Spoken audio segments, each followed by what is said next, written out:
বন্দ্যোপাধ্যায় ছিল কি ছিল না এটা নয়, প্রশ্ন হলো পরিকল্পিতভাবে তৃণমূল কংগ্রেস এক শ্রেণীর মৌলবাদীকে দিয়ে এই কাজ করিয়ে বার্তা দিতে চাইছে যে আমি তোমাদের সঙ্গে আছি, আমরা তোমাদেরই লোক।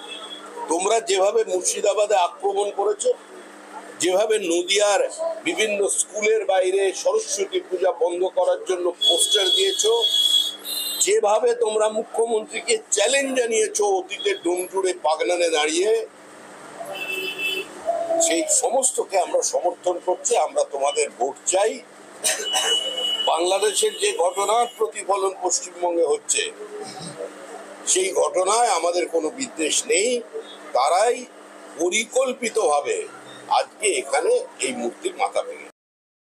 কল্যাণ বন্দ্যোপাধ্যায় একজন প্রতিভাবান মানুষ। কল্যাণ বন্দ্যোপাধ্যায়ের শরীরী ভাষা, তার শব্দচয়ন, তার আক্রমণ এর সঙ্গে বাংলার মানুষ পরিচিত। যত কম কথা বলা যায় তত ভালো। ওনার বক্তব্যের প্রতিক্রিয়া দেওয়ার মতো প্রতিভা আমাদের নেই।